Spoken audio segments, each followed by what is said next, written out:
అందరికీ కూడా నమస్కారం అండి. కనీస సంస్కారం కూడా లేని ఈ జగన్మోహన్ రెడ్డి గారు 4 సార్లు ముఖ్యమంత్రిగా చేసిన నారా చంద్రబాబు నాయుడు గారిని ఏకవచనంతో మాట్లాడటంతోనే అర్థమైపోయింది కనీస సంస్కారం లేదు. మాట్లాడితే నారా చంద్రబాబు నాయుడు గారిని, మా ప్రభుత్వాన్ని చంద్రముఖితో పోలుస్తూ ఉన్నారు జగన్మోహన్ రెడ్డి. మీరు తెలుసుకోవాల్సింది ఏంటి అంటే, మీరు చంద్రముఖిగా 2019 నుంచి 2024 వరకు ప్రవర్తించి రాష్ట్రాన్ని అల్లకల్లోలం చేస్తే ప్రతి ఓటరు ఈ ఆంధ్ర రాష్ట్రంలో ఒక రజనీకాంత్ అయ్యి మీ మాడు పగలగొట్టారనే విషయం మీరు తెలుసుకోవాలి. కాబట్టే 151 సీట్ల నుంచి 11కే పరిమితం అయ్యారు అనే విషయాన్ని మీరు గమనించుకోకుండా మా మీద అవాకులు చవాకులు పేలడం కరెక్ట్ కాదు అని చెప్పి జగన్మోహన్ రెడ్డి గారికి చెప్పదలుచుకున్నాం. చంద్రబాబు నాయుడు గారిని ఏకవచనంతో మాట్లాడటం అనేది, డూ డూ డూ అని ఉపయోగిస్తూ మాట్లాడటం అనేది మేము చాలా తీవ్రంగా ఖండిస్తూ ఉన్నాం. ఇకపోతే విలువల గురించి, విశ్వసనీయ గురించి, విధ్వంసాల గురించి, ఆర్థికంగా మేమేదో చెయ్యలేదు అని చెప్పి, మేమేదో తప్పు మాట్లాడామని చెప్పి రకరకాలుగా మాట్లాడుతూ ఉన్నారు. వాటన్నిటికి కూడా సమాధానం చెప్పడం కోసమే ఈరోజు రాష్ట్ర ప్రజల ముందుకి మేము రావడం జరిగింది. ఒక రకంగా చెప్పాలి అని అంటే, మొదట మాట్లాడితే ఆర్థిక ఉగ్రవాది అయిన ఈ జగన్మోహన్ రెడ్డి ఆర్థిక వ్యవస్థ గురించి మాట్లాడటం చాలా విడ్డూరంగా ఉంది అని చెప్పి ఈ సందర్భంగా తెలియజేస్తా ఉన్నాం. లక్షల కోట్లు లూటీ చేసి 31 క్రిమినల్ కేసులు నెత్తి మీద పెట్టుకొని దేనికి కూడా ప్రజలకి సమాధానం చెప్పే పరిస్థితుల్లో ఉండి ఇతను విశ్వసనీయత గురించి, విలువల గురించి మాట్లాడటం చాలా ఆక్షేపణీయంగా ఉంది అని చెప్పి ఈ సందర్భంగా నేను తెలియజేస్తా ఉన్నాను. అదేవిధంగా అతను అబద్ధాలు చెబుతా, అతను పచ్చి అబద్ధాలు చెప్పే ప్రయత్నం చేసి ప్రజల మీద ఈ అబద్ధాలని నిజాలుగా నమ్మబలికించాలి అనే ఉద్దేశంతో దాదాపు గంట పైన కంఠశోష అబద్ధాల మీద అబద్ధాలు చెప్పాడనే విషయం అతను గమనించుకోవాలి. మేము అబద్ధాలు చెప్పే ప్రభుత్వమే కాదు, మాది చెప్పే పార్టీయే కాదు, అబద్ధాలు చెప్పే పార్టీయే కాదు. అది మీరు గమనించుకోవాలి. మాట్లాడితే మీడియాని దొంగల ముఠా అని చెప్పి ఈటీవీ, TV5, ABN అట్లాగా కొన్ని ఛానల్స్ని పట్టుకొని దొంగల ముఠా అని చెప్పి మాట్లాడుతూ ఉన్నాడు. నీకన్నా దొంగల ముఠా అసలు ఎవరున్నారయ్యా ఈ రాష్ట్రంలో? ఎవరున్నారు? 90% ఆర్థిక నేరస్తుల్ని, డౌరీ కేసుల్లో ఉన్నోళ్ళని, ప్రేమించి పెళ్ళాడతానని చెప్పి వాళ్ళని హత్యలు చేసిన వాళ్ళని, ఇలాంటి వాళ్ళకి ఎమ్మెల్యేలు, MP సీట్లు ఇచ్చిన మీరు దొంగల ముఠా, ఆ ముఠా, ఈ ముఠా అని చెప్తా ఉంటే ప్రజలు నవ్విపోతున్నారనే విషయం మీరు గమనించుకోవాలని చెప్పి ఈ సందర్భంగా నేను తెలియజేస్తా ఉన్నా. ఒకటే చెప్పదలుచుకున్నా నేను, మీరు నాశనం చేసిన, విధ్వంసం చేసిన అమరావతి, ఈరోజు అమరావతి నిర్మాణం వేగవంతం చేశారు నారా చంద్రబాబు నాయుడు గారు. జగన్మోహన్ రెడ్డి విధ్వంసం చేసిన పోలవరాన్ని మరి ఊపందుకునేలాగా ముందుకు తీసుకెళ్లారు నారా చంద్రబాబు నాయుడు గారు అని చెప్పి ఈ సందర్భంగా తెలియజేస్తా ఉన్నా. జగన్మోహన్ రెడ్డి ఒక్క ఉద్యోగం కూడా ఇవ్వకపోతే ఈనాడు నారా చంద్రబాబు నాయుడు గారు 20 లక్షల ఉద్యోగాలకి ఇవ్వటం కోసం అడుగులు ముందుకు వేశారు. 90% ముందుకు వేశారు. మొన్న దావోస్తో అది తేలిపోయిందనే విషయం జగన్మోహన్ రెడ్డి గమనించుకోవాలి. మీరు విధ్వంసం చేసిన, నాశనం చేసిన సంక్షేమ కార్యక్రమాలన్నీ మళ్ళీ గాడిలో పెట్టింది నారా చంద్రబాబు నాయుడు గారు. ఈరోజు పెన్షన్ 4,000, వికలాంగులకి మరి 6,000, మరీ అస్సలు బాగోని వాళ్ళకి 10,000, 15,000 మరి ఇచ్చి ఈరోజు దాదాపు 64 లక్షల మంది పైబడి మరి పెన్షన్ ఇవ్వడమే కాకుండా సంక్షేమ కార్యక్రమాలు చేయటమే కాకుండా అన్ని రకాలుగా నారా చంద్రబాబు నాయుడు గారు మీరు సంక్షేమ కార్యక్రమాలు విధ్వంసం చేస్తే వారు గాడిన పెట్టారు అని చెప్పి సందర్భంగా తెలియజేస్తా ఉన్నా. అదేవిధంగా లా అండ్ ఆర్డర్ లేని చట్టాలను తీసుకొచ్చి, దిశా చట్టం అని అదని ఇదని తీసుకొచ్చి యువత 30,000 మంది ఆడపిల్లలు ఏమైపోయారో కూడా తెలియని పరిస్థితుల్లో మీరు ఈ రాష్ట్రాన్ని జగన్మోహన్ రెడ్డి నాశనం చేస్తే అవన్నీ గాడిలో పెట్టడమే కాకుండా ముఖ్యంగా యువతని ముందుకు నడిపించేదానికి మంచిగా డ్రగ్స్ పైన కూడా ఉక్కు పాదం మోపారు అనే విషయాన్ని మీరు గమనించుకోవాలని చెప్పి సందర్భంగా తెలియజేస్తున్నా. అదేవిధంగా విద్యారంగం సర్వనాశనం చేశారు. విద్యారంగం జగన్మోహన్ రెడ్డి గారు విధ్వంసం చేశారు విద్యారంగాన్ని. ఈరోజు నారా లోకేష్ గారు దానిని గాడిలో పెట్టడానికి, విద్యారంగాన్ని గాడిలో పెట్టడానికి అహర్నిశలు కష్టపడతా ఉన్నారు. గాడిలో పెట్టేదానికి అడుగులు ముందేశారు. ఇప్పటికే అన్ని విధానపరమైన నిర్ణయాలు 80% తీసుకొని గాడిలో పెట్టడం జరిగింది అని చెప్పి ఈ సందర్భంగా నేను తెలియజేస్తా ఉన్నా. అదేవిధంగా జగన్మోహన్ రెడ్డి గారు వచ్చిన పారిశ్రామికవేత్తలందరినీ ఎల్లగొట్టేసి, పరిశ్రమలందరినీ ఎల్లగొట్టేసి విశాఖపట్నాన్ని నాశనం చేసి అతను మాత్రం కొండ మీద 500 కోట్ల రూపాయలు విలువ చేసే ప్యాలెస్ కట్టుకుంటే ఈరోజు నారా చంద్రబాబు నాయుడు గారు ఏకంగా ప్రధానమంత్రి గారిని మరి విశాఖపట్నం తీసుకొచ్చి 2 లక్షల కోట్ల పైన పెట్టుబడులకి శంకుస్థాపన చేయించిన విషయం జగన్మోహన్ రెడ్డి గుర్తుపెట్టుకోవాలి అని చెప్పి ఈ సందర్భంగా తెలియజేస్తా ఉన్నా. అదేవిధంగా వైజాగ్లో స్టీల్ ప్లాంట్ ని నాశనం చేసి విధ్వంసం చేయాలన్న జగన్మోహన్ రెడ్డిని మరి అతను అలా చేస్తే జగన్మోహన్ రెడ్డి విధ్వంసం చేయడానికి పూనుకుంటే స్టీల్ ప్లాంట్ని దాన్ని ఈరోజు కేంద్ర మంత్రులతో అందరితో మాట్లాడి ఈరోజు ఒక గాడిన పెట్టి శాశ్వతమైన పరిష్కారాన్ని వైజాగ్ స్టీల్ ప్లాంట్కి తీసుకొచ్చిన ఘన చరిత్ర నారా చంద్రబాబు నాయుడు గారిది అని చెప్పి సందర్భంగా తెలియజేస్తా ఉన్నాం. పెట్టుబడుల గురించి మాట్లాడుతూ ఉన్నాడు ఈ జగన్మోహన్ రెడ్డి. 6 లక్షల కోట్ల పెట్టుబడులు ఇప్పటికే తీసుకొచ్చారనే విషయం మీ కళ్ళకి కనపట్టలేదా అని చెప్పి నేను జగన్మోహన్ రెడ్డి గారిని అడగదలుచుకున్నా. అదేవిధంగా విద్యుత్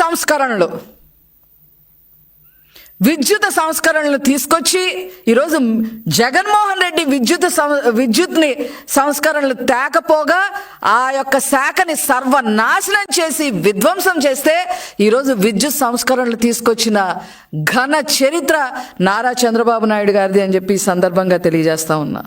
అదేవిధంగా ఉచిత ఇసుక కూడా ఇవ్వకుండా ప్రజల్ని పీల్చుకు తింటూ వాళ్ళ రక్తం కళ్ళ చూసి వాళ్ళని నాశనం చేసిన జగన్మోహన్ రెడ్డి నాశనం చేసి వాళ్ళని విధ్వంసం చేస్తే వాళ్ళ బ్రతుకుల్ని ఈరోజు ఉచిత ఇసుకని ప్రవేశపెట్టి దాన్ని కట్టుదిట్టం చేయడమే కాకుండా నిర్మాణ రంగాన్ని మొత్తాన్ని పటిష్టం చేసిన ఏకైక ముఖ్యమంత్రి నారా చంద్రబాబు నాయుడు గారు అని చెప్పి ఈ సందర్భంగా నేను తెలియజేస్తా ఉన్నా.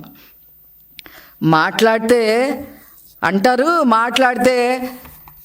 బడ్జెట్లో మాట్లాడితే 6,46,00,000 కోట్లు మాత్రమే మేము అప్పు చేస్తే దాన్ని 10 లక్షల కోట్లు అని చెప్పి మీరు ప్రచారం చేశారు అని చెప్పి జగన్మోహన్ రెడ్డి చెప్తా ఉన్నారు. ఈ ఆర్థిక ఉగ్రవాది చెప్తా ఉన్నాడు. బుర్ర పెట్టి ఆలోచించండి. ప్రెస్ మీట్లు పెట్టేటప్పుడు మీరు బుర్ర పెట్టి ఆలోచించి మాట్లాడాలి అని చెప్పి ఈ సందర్భంగా తెలియజేస్తాము. ఒకప్పుడు ముఖ్యమంత్రిగా చేశారు కదా, నిజాలు మాట్లాడాలి కదా. మిమ్మల్ని మీరే దిగజార్చుకునే విధంగా ఈరోజు మీరు ప్రెస్ మీట్ పెట్టడం జరిగింది. మరి మాట్లాడితే 6,46,000 కోట్లు మాత్రమే నేను అప్పు చేశానని మాట్లాడుతూ ఉన్నారు మీరు. మేము అది చూపించామని చెప్పి బడ్జెట్ పుస్తకాల్లో చూపించామని మీరు మాట్లాడుతూ ఉన్నారు. మరి మీరు మీ హయాంలో 1,40,000 కోట్ల రూపాయలు బకాయిలు చెల్లించాల్సిన ఉంది. అవి ఎవరికిస్తా? ఎవరి జేబులో వేయమంటావు? ఎవరి జేబులో వేయమంటారు? అవి బడ్జెటేతర అప్పులు 2 లక్షల కోట్ల పైన చేసేశారు. అవి ఎవరి జేబులో వేయమంటారు? ఎవరి జేబులో వేయమంటారు చెప్పండి. జగన్మోహన్ రెడ్డి గారు మీ టైంలోనే జరిగింది ఇది. మీరు ఈ రకంగా దాదాపు 9,72,000 కోట్ల రూపాయలు అప్పులు చేసి 1 రూపాయి కూడా సంపద సృష్టించకుండా ఈ రాష్ట్రాన్ని సర్వనాశనం చేసి విధ్వంసం చేసి ఈరోజు ఏం మొహం పెట్టుకొని మీరు ప్రెస్ మీట్ పెడతా ఉన్నారు? మీరు చేసిన బకాయిల్ని తీర్చటానికి రోజుకి 18 గంటలు కష్టపడతా ఉన్నారు నారా చంద్రబాబు నాయుడు గారు. చెప్తాను, అవి కూడా చెప్తాను. ఏమేం బకాయిలో? ఆరోగ్యశ్రీ గురించి మీరు మాట్లాడుతున్నారు ఏంటి జగన్మోహన్ రెడ్డి గారు? మీ హయాంలో ఆరోగ్యశ్రీ బకాయిలు 2,200 కోట్లు చేస్తే ఆ అప్పు తీర్చారు చంద్రబాబు నాయుడు గారు. ఆ బకాయిల్ని చంద్రబాబు నాయుడు గారు తీర్చడం జరిగింది. మీ హయాంలో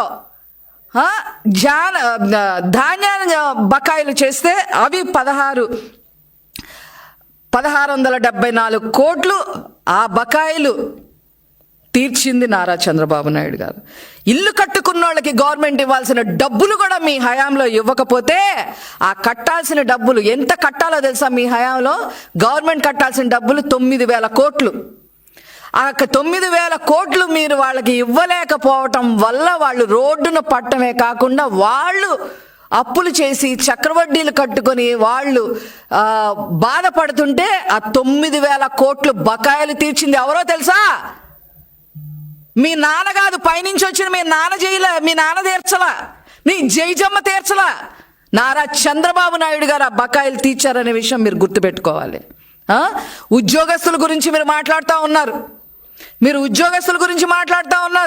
వాళ్ళకి ఎన్నో హామీలు ఇచ్చి మీరు ఎగ్గొట్టిన విషయం ఉద్యోగస్తులు అందరికీ తెలుసు. కాబట్టే మీరు 11 సీట్లకు పరిమితమయ్యారు. ఉద్యోగుల బకాయిలు 20,000 కోట్లు ఉంటే మీ హయాంలో అవి తీర్చింది నారా చంద్రబాబు నాయుడు గారు అనే విషయం మీరు గుర్తుపెట్టుకోవాలి అని చెప్పి ఈ సందర్భంగా తెలియజేస్తా ఉన్నాను. ఏంటి జగన్మోహన్ రెడ్డి గారు విద్యాశాఖ గురించి మాట్లాడతారు? విద్య విలువ తెలుసా మీకు? అసలు టీచర్ విలువ తెలుసా మీకు? మీకు ఎలా తెలుస్తుందిలే. మీకు టీచర్ల విలువ తెలుసుంటే ఆనాడు కరోనా టైంలో ఎవరైతే తాగుబోతులు ఉన్నారో వాళ్ళందరూ లైన్ కట్టమని వాళ్ళ పక్కన వాళ్ళని బంట్రోతుల్లాగా మీరు వాళ్ళని వాడుకున్న విషయం ప్రజలందరికీ ఇంకా గుర్తే ఉంది. విద్యాశాఖ బకాయిలు 3,800 కోట్లు పెట్టారు మీ హయాంలో. ఆ బకాయిలన్నీ ఇప్పుడు నారా చంద్రబాబు నాయుడు గారు, విద్యాశాఖ మంత్రిగా నారా లోకేష్ గారు తీర్చడం జరిగింది. ఇన్ని బకాయిలు పెట్టుకొని మీరు ఇంకా ఉన్నాయి. చిక్కీలకు కూడా డబ్బులు ఎగ్గొట్టేశారు, బకాయిలు పెట్టేశారు. ఆ చిక్కీలకు కూడా ఈరోజు డబ్బులు 200 కోట్ల రూపాయలు కట్టింది ఎవరంటే నారా చంద్రబాబు నాయుడు గారు. ఉపాధి హామీ బకాయిలు, కూలీలకు కూడా బకాయిలు పెట్టారు. ఏం మనుషులండి? మీది ఏం పార్టీ అండి? మీరు ఏం మనిషి అండి జగన్మోహన్ రెడ్డి గారు? ఉపాధి హామీ బకాయిలు కూడా ఈరోజు నారా చంద్రబాబు నాయుడు గారు వచ్చిన తర్వాత 2,100 కోట్లు ఆ బకాయిలు తీర్చడం జరిగింది. పగలు పచ్చి అబద్ధాలు ఆడే మనిషి ఎవరైనా ఉన్నాడు అంటే అది కేవలం జగన్మోహన్ రెడ్డి గారే అని చెప్పి ఈ సందర్భంగా నేను చెప్పదలుచుకున్నా. మున్సిపాలిటీలో జరిగేది సెలక్షన్స్ కూడా తెలీదు. ఇప్పుడు ప్రస్తుతం జరుగుతుంది సెలక్షన్సా అనే విషయం కూడా తెలియదు. మీ కార్పొరేటర్లే స్వచ్ఛందంగా వచ్చేస్తున్నారు, బతిలాడుకుంటున్నారు మా పార్టీలోకి వస్తామని చెప్పి. దాని గురించి మాట్లాడకుండా స్థానిక సంస్థల్లో 16% రిజర్వేషన్ బీసీలు బడుగు బలహీన వర్గాలకి తీసేసి సోద్యం చూసే మీరు ఈరోజు మున్సిపల్ ఎలక్షన్స్ గురించి మాట్లాడుతూ ఉన్నారు. ఏంటది మాట్లాడితే అది పాయే ఇది పాయే అని మాట్లాడుతూ ఉన్నారు. నేను చెప్తా, నేను కూడా చెప్పదలుచుకున్నా ఏం పోయినాయో మీ హయాంలో నేను కూడా చెప్తా.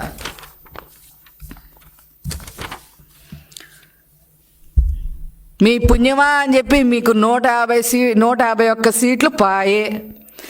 ఫ్రస్ట్రేషన్లో మీ బుర్ర పాయే, సొంత చెల్లి పాయే, పులివెందుల పాయే. ఈరోజు గుర్తు తెచ్చుకోవాల్సిన అవసరం లేకపోయినా కూడా మీ గురించి, మీరిచ్చిన హామీల గురించి కొన్ని నేను చెబుతా. మీరు ఆనాడు ఇచ్చిన హామీల గురించి కొన్ని మాత్రమే చెప్తా. మద్యపాన నిషేధం అన్నావు, ఏమైంది? పాయే. 5 ఏళ్లలో 25 లక్షలు ఇల్లు కట్టిస్తానని చెప్పావు ఆనాడు, పాయే. ప్రతి విద్యార్థికి ఫీజు రీఎంబర్స్మెంట్ అని చెప్పి అన్నారు, అది పాయే. బీసీ సంక్షేమానికి ఏటా 15,000 కోట్లు ఇస్తా అన్నారు, అది పాయే. అన్ని నామినేటెడ్ పదవుల్లో బీసీలకి 50% రిజర్వేషన్లు కల్పిస్తానన్నారు, అది పాయే. నామినేటెడ్ పనుల్లో 50% రిజర్వేషన్ కల్పిస్తూ చట్టం తీసుకొచ్చేస్తామన్నారు జగన్మోహన్ రెడ్డి గారు, అది పాయే. ప్రమాదవశాత్తు మరణించిన వారికి 5 లక్షల బీమా కల్పిస్తామన్నారు, అది పాయే. అర్చకులకు ఇళ్ల స్థలాలు కేటాయించి ఇల్లు కట్టిస్తామని చెప్పారు, అది పాయే. ఇంక ఇలా చెప్పుకుంటే కులవర్గ మతతత్వాలు లేని సమాజ నిర్మాణాన్ని పాటుపడతామని చెప్పారు, అది పాయే.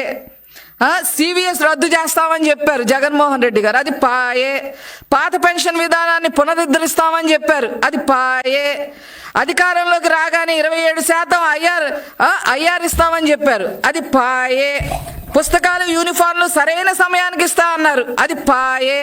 మధ్యాహ్న భోజనం నాణ్యత పెంచుతామన్నారు, అది పాయే. ఇంకా చెప్పాలి అంటే ఎన్నున్నాయి మొత్తం మీరు చేద్దా.